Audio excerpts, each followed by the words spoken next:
Imagine a $600 trillion market, a financial behemoth so colossal it dwarfs the global economy, yet so obscure it remains largely misunderstood. This is the derivatives market, a realm Warren Buffett presciently labeled financial weapons of mass destruction back in 2003. His words proved tragically accurate in 2008 when derivatives triggered the collapse of Lehman Brothers, necessitated the bailout of AIG, and brought the entire global banking system to the brink of ruin. Ironically, the response to this near apocalypse wasn't to dismantle or even curtail the use of derivatives. Instead, they were allowed to balloon into something even more monstrous. Today, this market is 6 times larger than the entire global economy. The impending explosion of this bubble isn't a matter of if, but when, and the scale will be so immense that no financial rescue package could possibly contain it. The vast majority of the population remains blissfully unaware of the existence of derivatives. Even seasoned investment professionals often struggle to fully grasp their intricacies. Yet, these complex financial instruments form the very foundation upon which major banks, pension funds, insurance companies, and even government bond markets are built. They are ostensibly designed to mitigate risk, enabling institutions to hedge against potential losses. However, in reality, they amplify risk exponentially, creating layers upon layers of leverage. These are bets stacked upon bets, creating a tangled web where the ultimate liabilities become impossible to trace. This opacity is precisely what makes the system vulnerable to collapse. In 2008, it took a staggering $29 trillion in global bailouts and guarantees to avert a complete financial meltdown when the derivatives market was a mere $60 trillion. Now, it stands at a staggering $600 trillion. When this financial time bomb detonates, the repercussions will be global, instantaneous, and unstoppable. The coming financial crisis won't simply be a replay of 2008. It will be far, far worse. To understand the true danger posed by derivatives, let's first examine their fundamental nature. A derivative is, at its core, a financial contract whose value is derived from an underlying asset. This sounds straightforward until you realize that this underlying asset can be virtually anything. It could be a stock, a bond, a commodity, an interest rate, a currency exchange rate, or even something as abstract as the weather or the likelihood of a company defaulting on its debt. Crucially, a derivative doesn't require you to actually own the underlying asset. You're simply betting on its future direction. Think of it as buying insurance on your neighbor's house burning down. You have no ownership stake in the property, but you stand to profit if it's consumed by flames.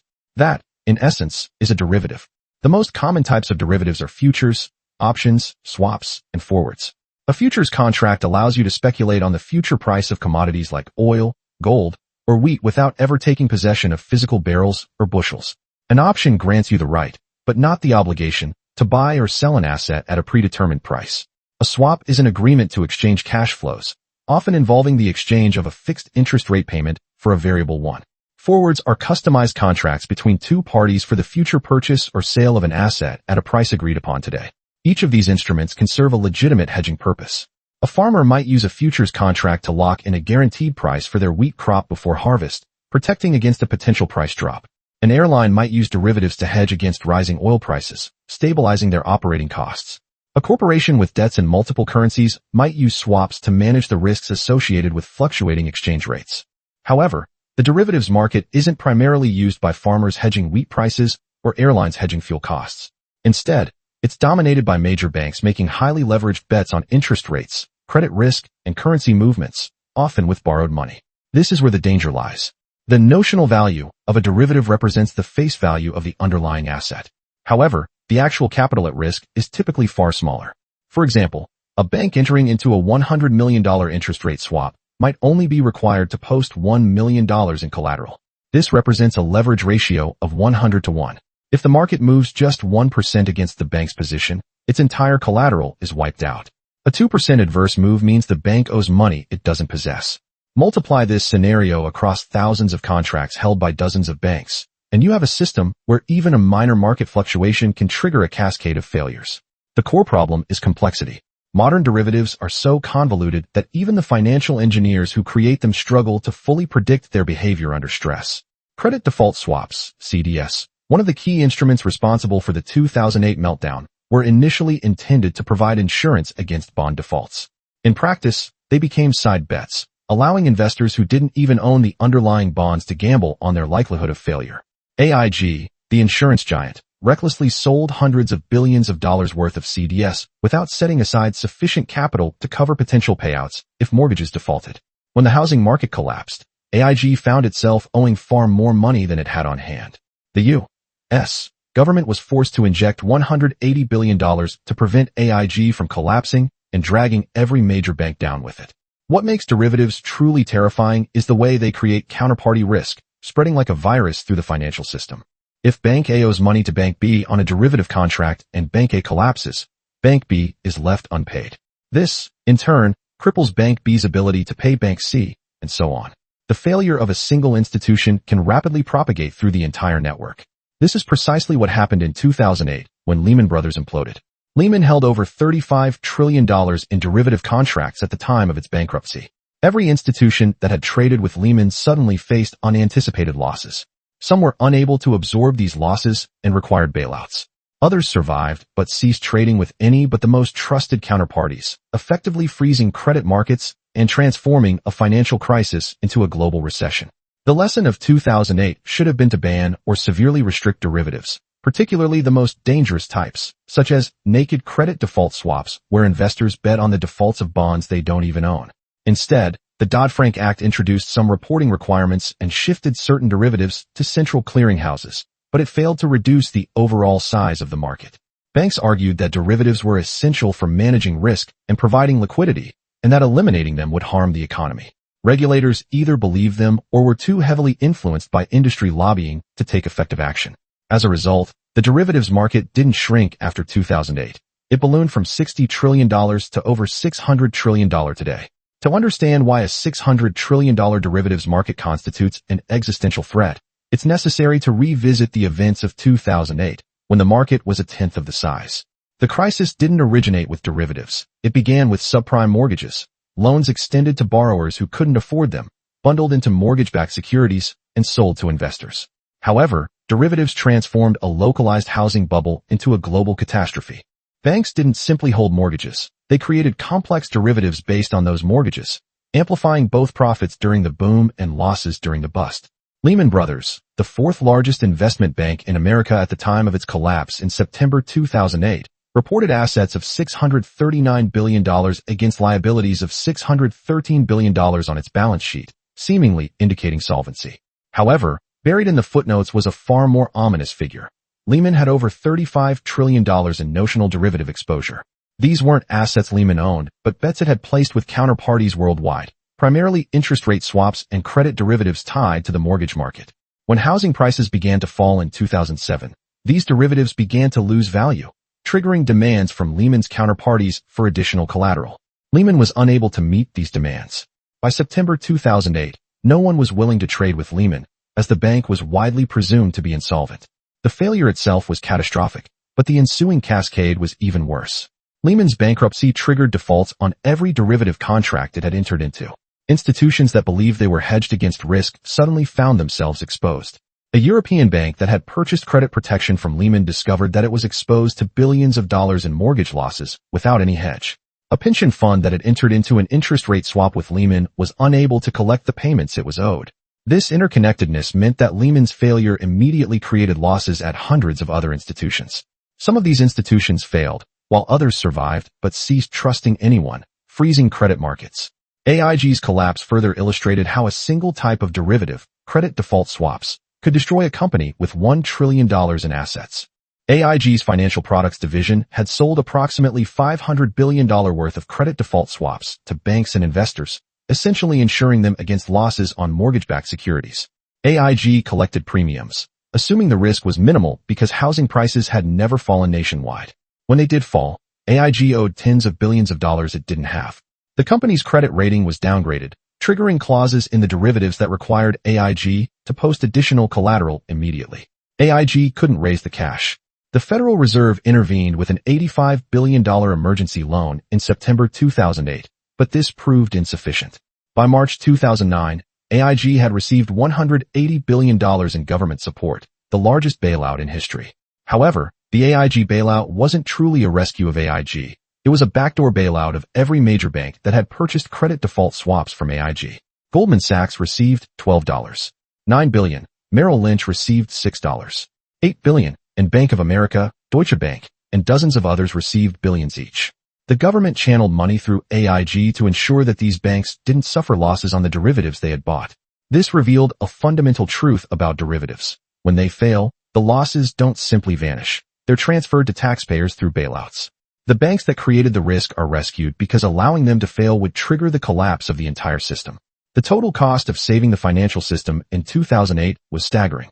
The U.S. government committed $700 billion through TARP, the Troubled Asset Relief Program. The Federal Reserve created $4 trillion through quantitative easing. Global governments and central banks provided another $25 trillion in loans, guarantees, and bailouts. In total, the commitment was approximately $29 trillion, nearly twice the size of the U.S. economy at the time, all to prevent the complete collapse of a derivatives market with a notional value of $60 trillion. The system was saved, but only barely. The key lesson, that derivatives had become too large and too complex for anyone to control, when unheeded. The Dodd-Frank Act, passed in 2010, was intended to reform the derivatives markets. It mandated that certain standardized derivatives be traded through central clearinghouses, theoretically reducing counterparty risk by having a central entity guarantee both sides of every trade. It also required more reporting so that regulators could track who held what. However, it didn't limit the size of the market, ban the most dangerous derivatives, or address the underlying problem. Banks were still using extreme leverage to make massive bets with depositor money and taxpayer backstops. Within a few years, lobbying had weakened even the modest reforms that had been enacted. The derivatives market resumed its growth, exceeding $600 trillion by 2015. The derivatives market in 2008 had a notional value of about $60 trillion. Today, it exceeds $600 trillion, making it roughly 10 times larger than the market that nearly destroyed the global economy. To put that number in perspective, global GDP is approximately $100 trillion. The derivatives market is 6 times the size of the entire world economy. If even 5% of those derivatives fail, that's $30 trillion in losses, 3 times the total cost of the 2008 bailouts. There is no mechanism, no amount of money, and no policy tool that could absorb losses of that magnitude without collapsing the global financial system. The composition of the derivatives market makes it even more dangerous. The largest category is interest rate derivatives, accounting for over $500 trillion of the total. These are bets on the direction and volatility of interest rates. Banks use them to hedge their exposure to rate changes, but they also use them to speculate. When interest rates are stable, these derivatives appear safe, but when rates move rapidly, as they have over the last 3 years, the risk explodes. The Federal Reserve raised interest rates from near zero in 2021 to over 5% by 2023, the fastest hiking cycle in 40 years. Every increase created winners and losers in the derivatives market. The losers accumulated losses that are sitting on bank balance sheets right now, hidden by accounting tricks that allow banks to avoid marking these positions to market. The second largest category is credit derivatives, with a notional value of about $50 trillion.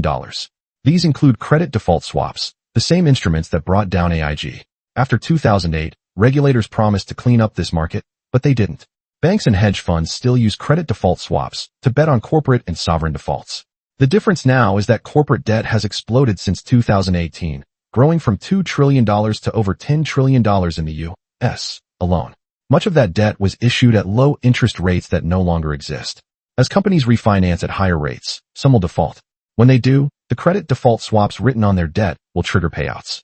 If enough companies default simultaneously, the institutions that sold credit protection will face losses they can't absorb. This is the AIG scenario playing out again, except this time with no Federal Reserve willing to print another $180 billion to bail out derivatives traders. Currency derivatives represent another $100 trillion and are vulnerable to exchange rate shocks. The U.S. dollar has been the world's reserve currency for 80 years, but that dominance is eroding. Countries like China, Russia, and India are increasingly trading in their own currencies. Saudi Arabia is accepting yuan for oil instead of dollars. If the dollar loses its reserve status or even weakens significantly, currency derivatives will experience violent moves. Banks that assume dollar stability will find themselves on the wrong side of trillion-dollar bets. The unwinding would cascade through every market because currency movements affect everything: stocks, bonds, commodities, and trade flows. But the most insidious aspect of modern derivatives is their complexity. After 2008, banks didn't simplify their derivative books. They made them more complex by creating derivatives of derivatives. You can now buy options on credit default swaps or swaps based on indexes of other swaps. This nesting creates exponential leverage, where a small movement in the underlying asset triggers massive changes in the value of the derivative pyramid built on top of it. Nobody, not even the traders who create these products, can accurately model how they'll behave under extreme stress. The mathematical models assume normal market conditions, continuous liquidity, and counterparties that always pay. In a crisis, none of those assumptions hold. Markets become illiquid, prices gap violently, and counterparties fail. That's when the models break down and losses exceed anything the risk managers predicted. The concentration of derivatives in a small number of institutions makes the situation even more fragile. In the U.S., for banks hold approximately 90% of all derivative exposure: JPMorgan Chase, Citibank, Bank of America, and Goldman Sachs. JPMorgan alone has over $54 trillion in notional derivative exposure, roughly 180 times its total capital. This concentration means that if one of these banks miscalculates, the entire system is at risk. There's no diversification. The biggest banks are all making similar bets because they're all responding to the same market signals and regulatory incentives. When everyone is positioned the same way, a shock in one direction creates simultaneous losses across the entire system. That's not risk management. It's systemic fragility disguised as sophistication. The derivatives market isn't evenly distributed across thousands of institutions. It's concentrated in 4 American banks that together hold over $500 trillion in notional exposure: JPMorgan Chase, Citibank, Bank of America, and Goldman Sachs. These are the same institutions that were bailed out in 2008, and they're now bigger and more leveraged than ever. Understanding the amount of risk they're carrying requires looking beyond the notional values to the leverage ratios and the interconnections between them. JPMorgan Chase is the largest holder of derivatives in the United States, with approximately $54 trillion in notional exposure as of the most recent regulatory filings. To put that in context, JPMorgan's total assets are about $3.7 trillion, and its equity capital is roughly $300 billion. That means JPMorgan's derivative exposure is 180 times its capital. The bank argues that the notional value overstates the risk because most derivatives are hedged, meaning positions offset each other. JPMorgan claims its net current credit exposure from derivatives is only about $50 billion, a tiny fraction of the notional amount. This sounds reassuring until you remember that's exactly what Lehman Brothers and AIG said before they collapsed. Their hedges worked until they didn't. When counterparties fail or markets become illiquid, hedges disappear, and gross exposure becomes the only thing that matters. Citibank holds approximately $48 trillion in notional derivative exposure against total assets of $2.4 trillion and capital of about $200 billion. Bank of America holds roughly $37 trillion in derivatives against $3.1 trillion in assets and $280 billion in capital. Goldman Sachs, though smaller than the commercial banks, holds $47 trillion in derivatives against total assets of $1.6 trillion and capital of $120 billion. Add these together, and these 4 institutions are carrying about $186 trillion in derivative exposure. That's nearly double the entire global economy. If any one of these banks makes a catastrophic error in managing these positions, the losses could exceed the bank's capital many times over, making it insolvent. The standard defense is that these are sophisticated institutions with advanced risk management systems, thousands of quantitative analysts, and regulatory oversight. But sophistication doesn't prevent disaster. It often enables it. Complex risk models give false confidence, encouraging banks to take larger positions than they could justify with simpler analysis. Long-term capital management, LTCM, the hedge fund that collapsed in 1998, had 2 Nobel Prize winners on staff and employed some of the most sophisticated mathematical models in finance. It still lost $4.6 billion in 4 months and required a $3.6 billion bailout arranged by the Federal Reserve because its failure threatened the entire financial system. LTCM's derivative exposure at the time was $1.25 trillion, a fraction of what the big 4 banks hold today. The interconnection between these banks creates a web where each one's survival depends on all the others remaining solvent. JPMorgan might have hedged its interest rate exposure by entering into swaps with Citibank. Citibank might have hedged with Bank of America. Bank of America might have hedged with Goldman Sachs. Goldman might have hedged with JPMorgan. The positions look offsetting on paper, but they're actually a circular dependency. If one bank fails, the others face losses on their supposedly hedged positions. This was the dynamic in 2008 that turned Lehman's collapse into a systemic crisis. Every bank had exposure to every other bank through derivatives. When one fell, they all teetered. The central clearing requirement imposed after 2008 was supposed to solve this by having a clearing house stand between buyers and sellers of derivatives, guaranteeing both sides of every trade. But clearing only covers standardized derivatives traded on exchanges. The vast majority of the $600 trillion market consists of over-the-counter, OTC, derivatives, customized contracts negotiated between banks that aren't centrally cleared. These bilateral contracts still create the same counterparty risks that existed in 2008. If Bank A fails, Bank B faces losses with no clearinghouse to make them whole. The reforms look good on paper, but haven't fundamentally changed the structure of the market. Even the cleared derivatives create systemic risk because the clearing houses themselves have become too big to fail. If a major clearing house faces losses that exceed its default fund, it could fail, taking all its members down with it. The largest clearing houses have rules allowing them to tier up contracts or allocate losses to members in a crisis. In other words, if enough participants fail, the clearing house can essentially confiscate assets from surviving members to cover the losses. That means even banks that manage their risks well could face massive unexpected losses if other banks at the same clearinghouse fail. This mutualizes risk in a way that discourages prudent behavior because careful banks subsidize reckless ones. The derivatives market has survived for 15 years since 2008 without another catastrophic failure, creating the dangerous illusion that the reforms worked and the risks are under control. But survival isn't the same as stability. The market has remained intact because we've been in a historically unusual period of low interest rates, low volatility, and central bank intervention anytime markets showed stress. That period is ending. The triggers that will cause the next derivatives crisis are already appearing, and several will likely activate over the next 12 to 18 months. The most obvious trigger is interest rate volatility. Over $500 trillion in derivatives are tied to interest rates, and those rates have experienced the most violent swings in 4 decades. From 2008 to 2021, interest rates stayed near zero, creating stability that allowed banks to take huge positions without worrying about rate shocks. When the Federal Reserve started hiking in 2022, raising rates from 0 to over 5% in 18 months, it created immediate stress. Banks with long-duration fixed-rate assets found themselves losing money as short-term rates rose. Some of that pain was visible in the failures of Silicon Valley Bank, Signature Bank, and First Republic in 2023. But most of it is hidden in derivative positions that banks don't have to mark to market under current accounting rules. The problem intensifies if the Fed is forced to choose between fighting inflation and preventing a recession.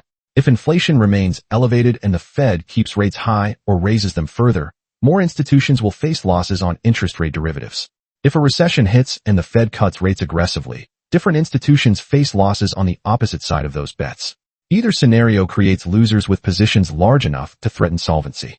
And if the Fed flip-flops, raising and then cutting as economic data swings, the volatility alone could exceed what banks' risk models predicted, triggering margin calls and forced liquidations. Commercial real estate defaults represent a second major trigger. As discussed in the context of the broader 2008 crash, over $2 trillion in commercial mortgages must be refinanced over the next 24 months at interest rates triple what they were when the properties were originally financed. Many owners will default because the properties can't support the new debt service. Those defaults will trigger credit derivatives, specifically credit default swaps written on commercial mortgage-backed securities, CMBS. Institutions that sold protection on these securities will owe money they didn't expect to pay. The size of the CMBS market is about $600 billion, large enough that if default rates spike, derivative payouts could reach tens of billions. That's not enough to crash the system alone, but it's enough to weaken several regional banks and potentially trigger failures that cascade through the network. European banking stress represents a third trigger that's already showing cracks. Credit Suisse collapsed in March 2023 and was absorbed by UBS in a government-forced merger. Deutsche Bank faced a credit default swap spike in the same period as investors worried about its solvency. Both institutions are massive derivative holders, with Deutsche Bank alone carrying over $40 trillion in notional exposure. If a major European bank fails, it will trigger losses at American banks that have derivative exposure to it. The interconnection through derivatives is global. A bank failure in Frankfurt directly impacts JPMorgan's balance sheet in New York through the derivative contracts linking them. Sovereign debt crises in major economies represent perhaps the most dangerous trigger because they combine credit risk, currency risk, and interest rate risk simultaneously. Japan carries government debt exceeding 260% of GDP, by far the highest in the developed world. Japan has kept rates near zero for decades, but inflation and global. The relentless pressure of rising interest rates is rapidly making the current financial landscape unsustainable. A point of no return is fast approaching. Should Japan be compelled to hike rates, or should investor confidence in Japanese bonds falter, we risk a catastrophic collapse of the yen, potentially leading to a default on Japanese government bonds.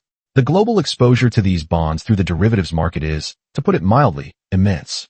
A Japanese debt implosion would send shockwaves through the world, inflicting substantial losses on virtually every major financial institution. China, too, teeters on the edge of a precipice. Its local government debt has ballooned to over $13 trillion, a significant portion cleverly concealed within off-balance sheet vehicles. The Chinese real estate sector, which accounts for a staggering 30% of the nation's economy, is in freefall. Prominent developers such as Evergrande and Country Garden have already defaulted on hundreds of billions in debt. As these losses permeate the Chinese financial system, banks and insurance companies, having recklessly sold credit derivatives on Chinese debt, will be forced to make enormous payouts. American and European institutions, heavily exposed to China through complex derivative contracts, will not be immune.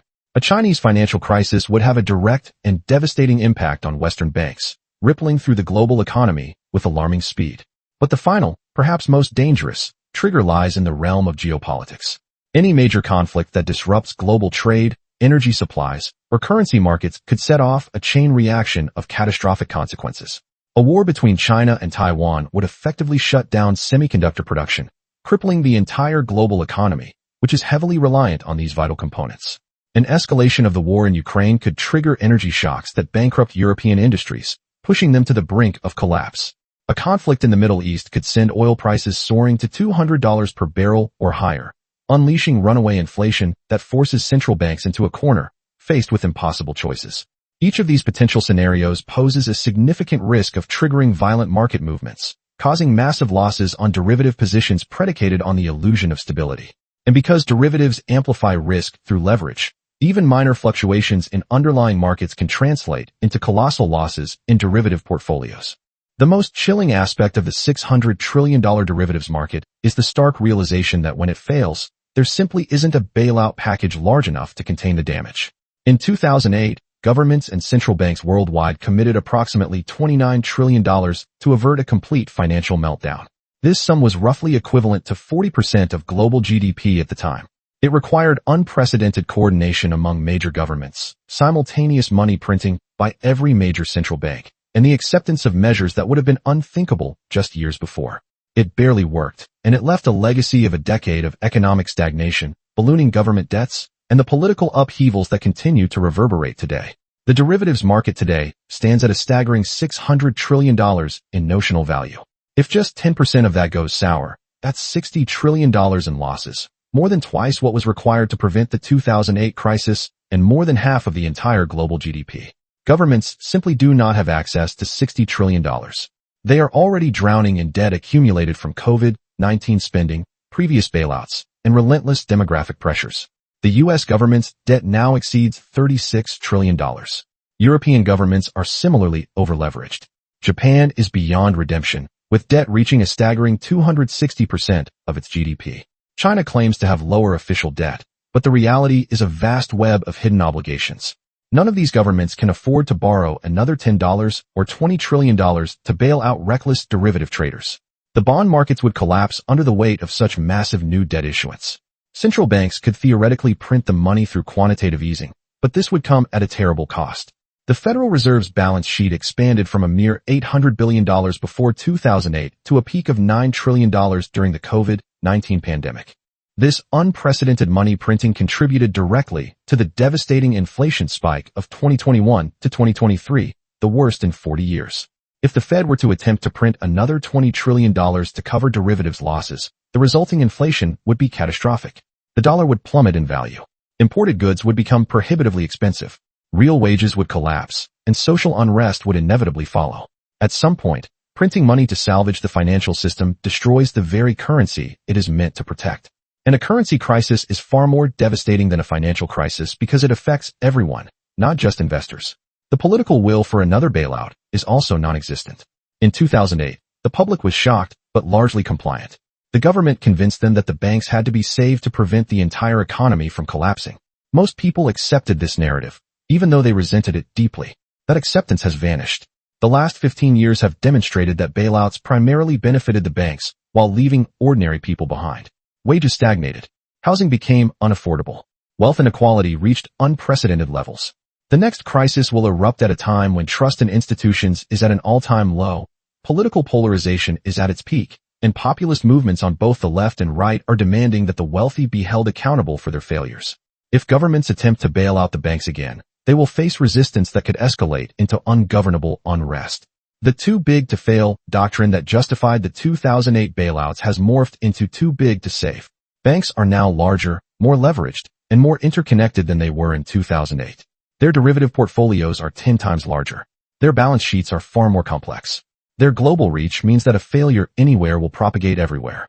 Meanwhile, the resources available to rescue them, government borrowing capacity, central bank credibility, political will, have all diminished significantly over the past 15 years. The system has grown beyond the ability of any institution or government to rescue it. There's also a fundamental mathematical problem with bailing out derivatives that didn't exist with traditional bank assets. When a bank holds bad mortgages, the government can buy them, absorb the loss, and potentially recover some value when the housing market eventually stabilizes. It's expensive, but it's understandable. Derivatives, however, are not assets. They are contracts between parties. When a derivative fails, one side loses and the other side wins.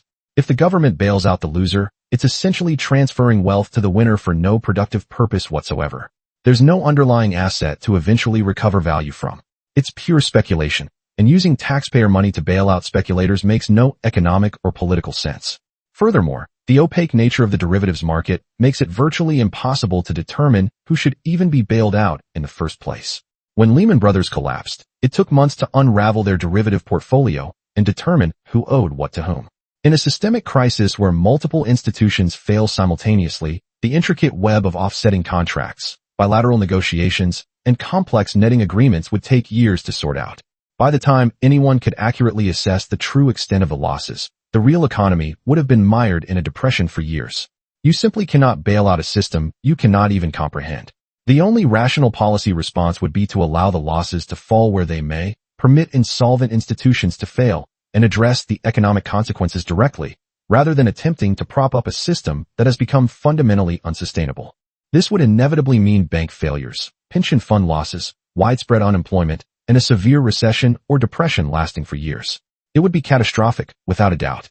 But attempting to bail out $600 trillion in derivatives would be even worse, as it would add currency collapse and hyperinflation to the list of disasters, while failing to address the underlying problems. So here we are, perched precariously atop a $600 trillion derivatives market, 10 times larger than the one that nearly brought civilization to its knees in 2008, primarily held by 4 banks whose failure would effectively end the modern financial system. We are facing multiple potential triggers that are likely to be activated within the next 12 to 18 months, with absolutely no viable means to bail it out if things go awry. Warren Buffett famously described derivatives as financial weapons of mass destruction in 2003, and his assessment has been repeatedly validated. The response hasn't been to disarm these weapons. Instead, we've chosen to build even bigger ones. The crisis is coming. It could begin with interest rate volatility as the Fed flip-flops between combating inflation and preventing a recession. It could start with commercial real estate defaults cascading through credit derivatives. It could be triggered by a European bank failure, a Japanese debt crisis, or a Chinese real estate collapse. The specific trigger is almost irrelevant because the system is so fragile that any significant shock will cause it to implode. When one major bank is unable to meet its derivative obligations, the cascade will begin. Counterparties will discover that their hedges are worthless. Margin calls will force more selling. Central clearing houses will face losses that threaten their solvency. Within hours or days, every major financial institution in the world will be grappling with losses it cannot absorb. Governments will announce emergency measures. The Federal Reserve will create new lending facilities. Central banks will coordinate their efforts. Politicians will deliver reassuring speeches about protecting the system. None of it will work because the problem is simply too immense. You cannot bail out losses that exceed half of global GDP. You cannot print enough money without destroying the currency. You cannot negotiate enough debt forgiveness to make insolvent banks solvent again. The mathematics simply do not add up. What will follow the explosion of the derivatives market is unknowable because we have never witnessed a financial crisis of this magnitude. The Great Depression was devastating, but it unfolded over years, allowing people time to adapt. A derivatives cascade would unfold in days or weeks, moving far too quickly for any policy response to keep pace. Bank accounts would be frozen as institutions entered receivership. Credit cards would cease to function. Pension funds would reveal losses so catastrophic that retirement would become impossible for millions. The economic disruption would trigger social chaos as supply chains broke down and unemployment soared to levels not seen since the 1930s. This is not mere speculation or a doomsday prophecy. It's pattern recognition and basic mathematics. A market that was $60 trillion nearly destroyed the global economy in 2008, despite massive bailouts. That market is now $600 trillion, and the bailout capacity is gone. The triggers are already appearing. The cascade is inevitable.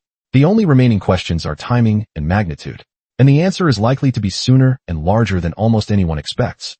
Because history teaches us that every time a financial weapon of mass destruction has been created, it is eventually detonated. Derivatives are no different.